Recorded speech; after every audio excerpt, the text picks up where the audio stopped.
Today's episode is brought to you by Freedom Project Academy. Looking for a K-12 classical online school built on Judeo-Christian values? FPA is enrolling now for the fall. Request your free information packet at freedomforschool.com. That's freedom, F-O-R, school.com.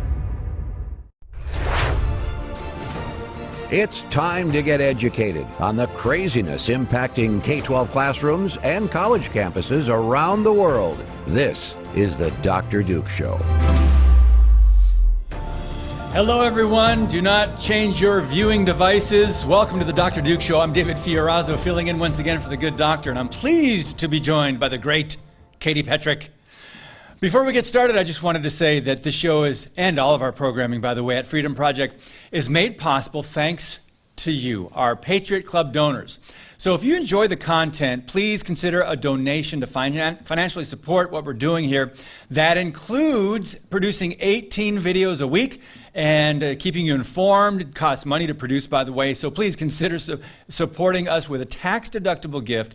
As a token of our appreciation, we'll send you our trademark American Patriot Tumbler. Simply visit patriotclub.us to show your support.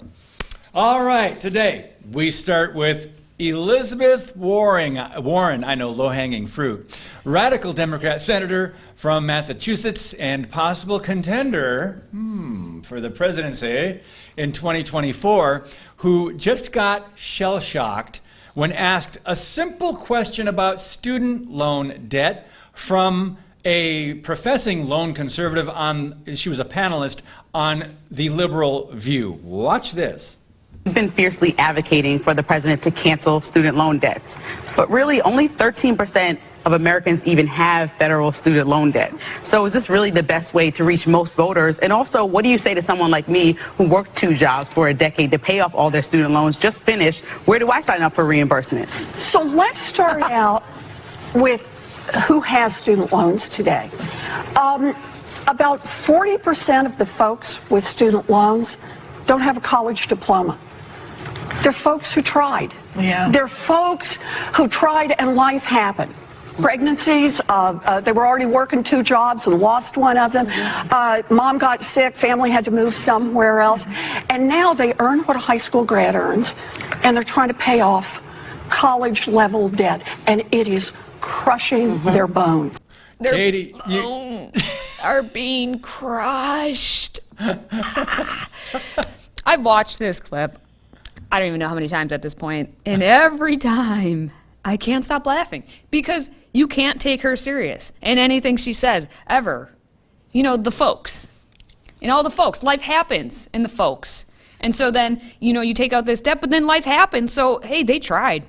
And obviously that means everything. That means just give them everything they could ever want, because money grows on trees in Elizabeth Warren's mind. Except she doesn't believe a word she's saying. We know she is smarter than that, but she's either in her old age, I don't know, these folks she's become, or maybe she spent way too much time in Washington. I don't know what it is, but she used to actually have some sort of brain activity going up there, and now it's just poof, gone.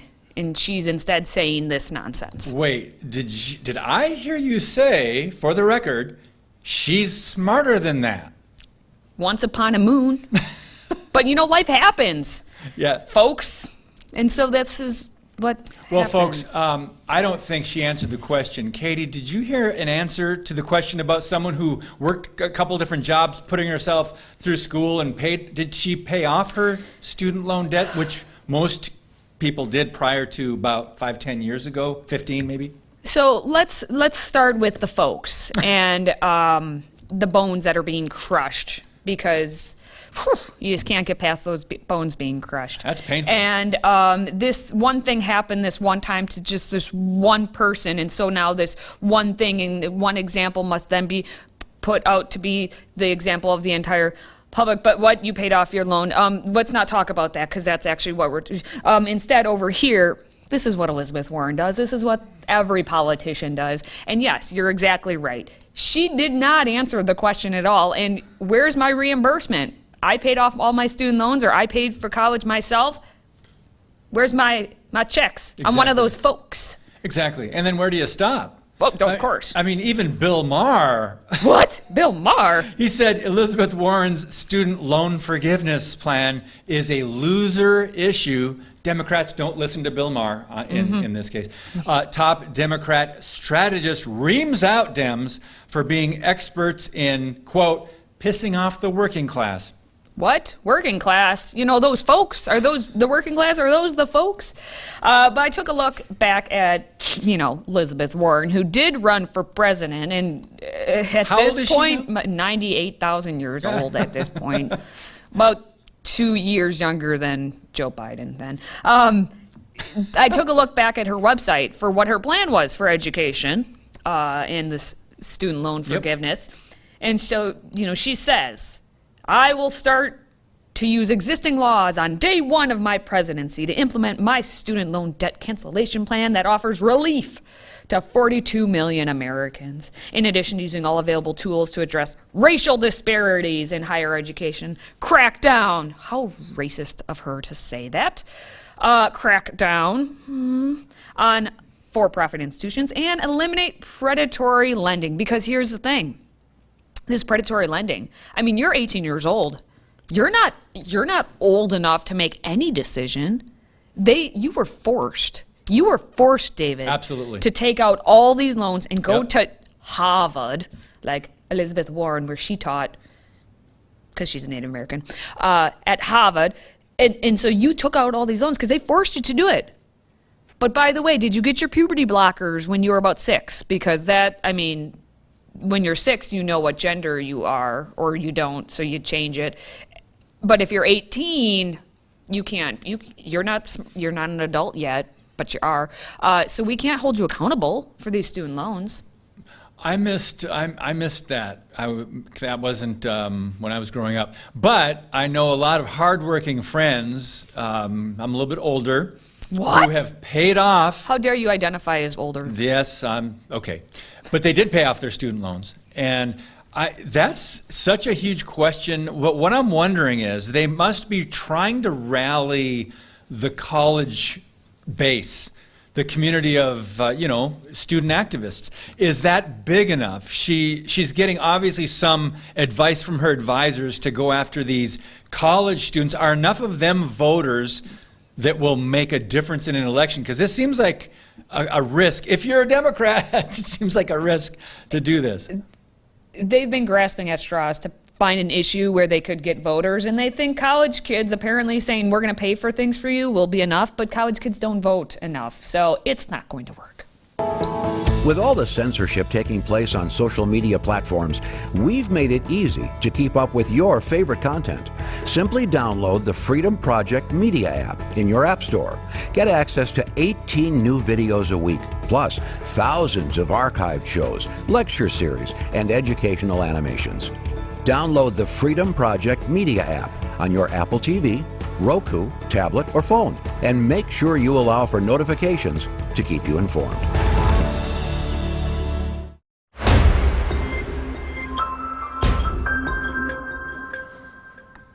If you're not in Kansas anymore, well, just be happy, because we have Governor Laura Kelly, who just vetoed a Senate Bill 160, which was a bill that would ban transgender athletes and girls in women's sports. And of course, this is the second year, back-to-back years, that she's made such a move. Now, in similar fashion to her veto message from last year in 2021, Kelly again raised concerns about the impact such a policy would have on the transgender youth in Kansas. Now, here's what she said. We all want a fair and safe place for our kids to play and compete. However, this bill didn't come from the experts at our schools, our athletes, or the Kansas State High School Activities Association. It came from politicians trying to score political points. To which I respond, you are a politician. You are scoring political points by doing this with a small group of individuals. And the simple fact that you say we want a fair and safe place for our kids to play and compete means you're leaving off half of the kids, because you're not allowing girls to compete in a fair and safe place. When I first saw this story, I looked at the headline, I'm saying, great, another, and then I had to read it closely, thinking that she was protecting young women in girls' sports, but she vetoed a ban on transgender athletes, and to translate that for maybe some of our newer folks listening or watching, that would be the males performing or competing as females. That's what she vetoed the ban on. And there's some interesting detail in this story. The bill arrived on our desk after a debate in the legislature, but in Kansas, where did I see? You need a 2/3, you need a supermajority. Did I get that right? Yeah, if they wanted to overturn it. So what's happening basically in Kansas is, again, this is second year in a row that this is happening. So the Republicans are once again unable to secure the 2/3 supermajority they needed to overturn it. According to Senate President Ty Masterson from Andover, he vowed to attempt to overturn the veto in saying that Kelly is largely controlled by the far left. Yep. Really? Sounds like she might be. Yeah. Now, Indiana and Utah have done similar vetoes to this, which is interesting and unfortunate, quite frankly. Now, critics of the bill said that the effort is merely a way of attacking the LGBT youth, pointing to the fact that the bill could apply to student athletes in middle or even elementary school. And Masterson and just, the thing, what's that called? Common sense. Said that the bill is about protecting the woman who worked and trained all her life and should not have had her hard work wiped out by being forced to compete on unlevel playing fields. Nailed it. Because we're talking again about Kansas, middle of the country, not just, over in California or over there in New York, but in Kansas. By immediately vetoing this, you're taking away half the population and the safety and the fairness of half the population. For what? For the less than handful of boys who want to compete as women to maybe get their name on the record books, obviously, which should be with an asterisk, but won't be. Now, we are going to have to wait and see as to what's going to happen with this veto override attempt. Again, Kelly's saying how this is not about scoring political points, except she also said that the legislation would hurt the state's ability to lure businesses to Kansas in light of boycott threats from major companies and the National Collegiate Athletic Association. It would send a signal to prospective companies that Kansas is more focused on unnecessary and divisive legislation than strategic pro-growth and knowledge, or pro-growth in lawmaking. So she's not trying to score, politics and business. No, not at all.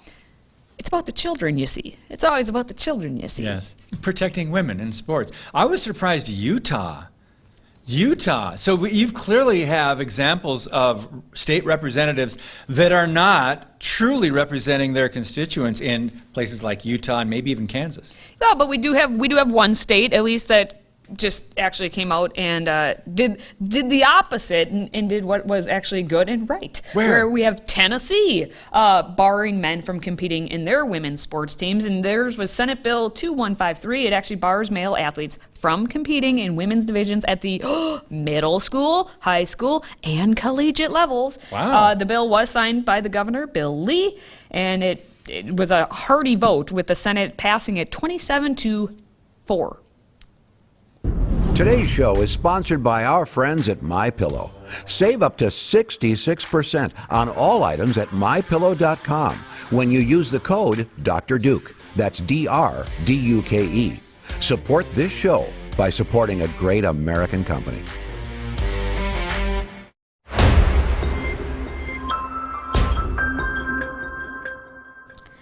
Well, here at the Dr. Duke Show, we do like to always promote diversity. It's all about the diversity. And so in the name of diversity, we should probably remove and change the name of the Dr. Duke Show, because that's what's happening at clinics now, where you must change the name of a clinic, a health clinic, in the name of diversity. And so we need to remove women from the healthcare clinics. It's all about science, you see, David. It's science. It's clearly science. What are you, a biologist now? I am a biologist, and I know what a woman is. Put me on the Supreme Court. I'm ready for it. Now, the Pat Walker Health Center at the University of Arkansas recently announced that they would be changing the name of the campus Women's Clinic to the GYN Clinic. Or here at the Dr. Duke Show, where we're calling it the Gin Clinic. I'm sure all the college kids will be like, what? Yes, I will go to the gin clinic. What? It's not G-I-N? G-Y? Oh, I don't care. I'm going to the gin clinic. This is happening in different places now. They're redefining words.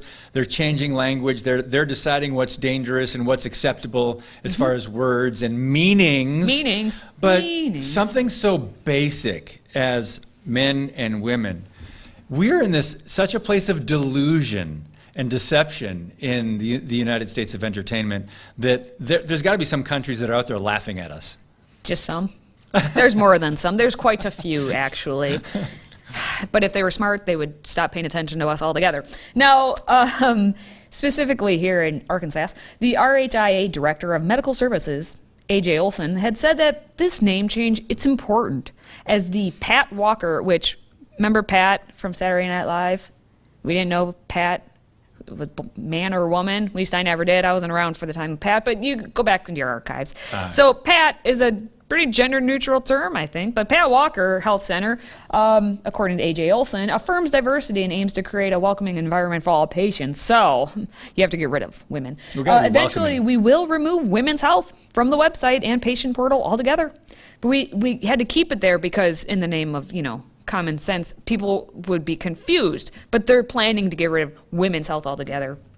The webpage currently actually says the GYN Women's Clinic in parentheses, which makes sense because it is a women's clinic, and GYN makes no sense to a lot of people, mostly men.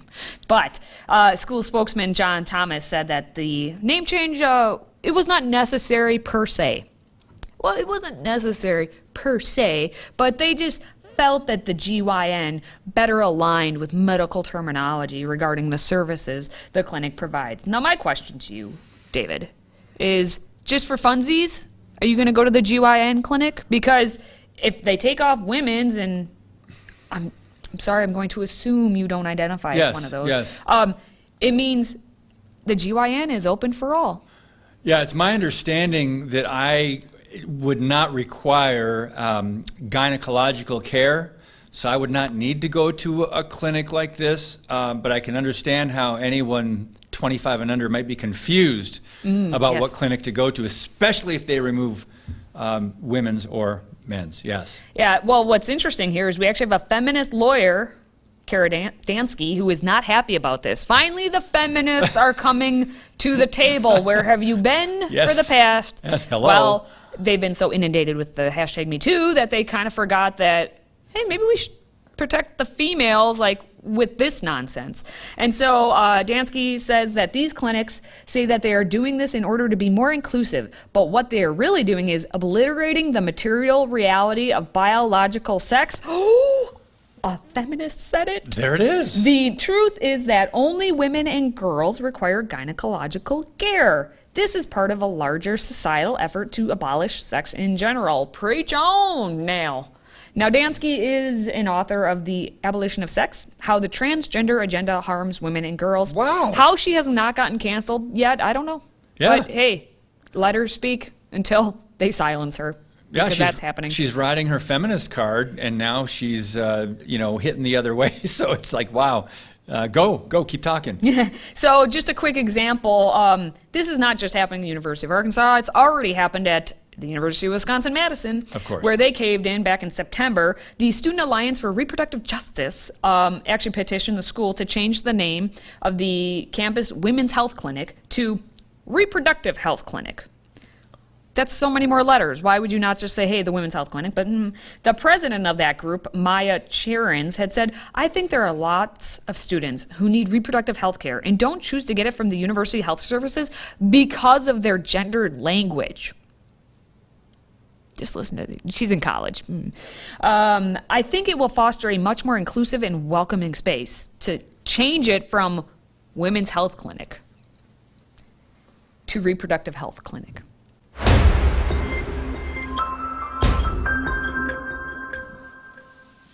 Hello, everyone. Before we go, let's take time to fill you in on a few stories we've been discussing off camera around the office. We start with a surprising role reversal from the world's top streaming service. Netflix has decided to take a hardline stance against censorship on its platform. In fact, according to a new culture memo released by the company under its section on artistic expression, it says, quote, "Not everyone will like or agree with everything on our service. While every title is different, we approach them based on the same set of principles. We support the artistic expression of the creators we choose to work with. We program for a diversity of audiences and tastes, and we let viewers decide what's appropriate for them versus having Netflix censor specific artists or voices. As employees, we support the principle that Netflix offers a diversity of stories, even if we find some titles counter to our own personal values. Depending on your role, you may need to work on titles you perceive to be harmful. If you find it hard to support our content, breadth, Netflix may not be the best place for you." Wow. So the memo comes after Netflix suffered its first subscriber drop in more than a decade. How many did they lose? 200,000 subscribers in the first quarter alone. The company expects to lose another 2 million by the end of June. So staying in the online world, though, let's keep this going. The world's richest man and future owner of Twitter says he will reinstate President Donald Trump's Twitter account. During a virtual appearance of FT Live's Future of the Car conference, Elon Musk said the decision to permanently remove the former president was flat out stupid. Take a look. He has publicly stated that he will not be coming back to Twitter and that he will only be on Truth Social. And this is the point that I'm trying to make, which is perhaps not getting across, is that banning Trump from Twitter didn't end Trump's voice. It will amplify it among the right. And this is why it is morally wrong and flat out stupid. Twitter says it banned him because he was inciting violence by continuing to call the election fraudulent. Well, the former president says as of now he has no plans to return to Twitter since launching his own platform called Truth Social. So, Katie, what do you think? Should President Trump return to Twitter? That would be entertaining, at least. I mean, maybe it would be entertaining. I mean, Trump can do what he wants. But let's say Elon Musk takes over at Twitter, and it's kind of up in the air. But, you know, let's say he takes over. He's absolutely right. If you let Trump back on, because one, you believe in free speech, but two, what Elon Musk said about how by not allowing Trump on, that just shines a bright light on it. By allowing Trump back on, you silence all of the ultra mega and you just let Trump speak. Yeah, I think they rallied the base over at Twitter when they took Trump off. But let's see here. Finally, let's wrap things up with everyone's favorite satire site. We've picked 5 of our favorite Babylon Bee headlines, and we're going to see which ones Katie thinks should win the top spot. Ready? We've got a baby theme this week, and we start with this one. Problem solved. Biden asks each illegal immigrant to please bring 1 can of baby formula. Next one. Saved. Trump reveals he has been stockpiling baby formula for 7 years after being warned of a coming shortage in a dream. That's funny. Starving American babies disguise selves as Ukrainian soldiers in hopes of getting $40 billion in federal aid. And next, with baby formula shortage, Pete Buttigieg forced to chest feed. And finally, Mattel unveils new pregnant Ken doll. Katie, this is, I mean, tie across the board. This is really difficult. This is difficult. I think the final one with the Barbie thing, that's too on the nose. I'm sure that's just an idea that Pregnant Mattel's Ken? working through. They're trying to work that one in. So that's too coming. real. The chest feed one with Pete Buttigieg, I personally love because I spit out my coffee almost. I was very close to spitting out my coffee when I first read that one. But the Donald Trump one, where he has the dream. Yes. The fact that, and it's for 7 years after being warned of a coming shortage Yep. in a dream. If you understand Joseph at all In the Bible. from the Bible, Yeah. that story, just if anyone who's not biblical, I mean, not a Christian, whatever, just go watch Donny Osmond as Joseph in the Amazing Technicolor Dreamcoat, and you'll still understand just how brilliant that one was. Yeah, those were all really good. But that's going to wrap things up in this segment. More to come next time. All right, that is going to do it for this show. Again, for all of us here at the Freedom Project, please stay educated, my friends.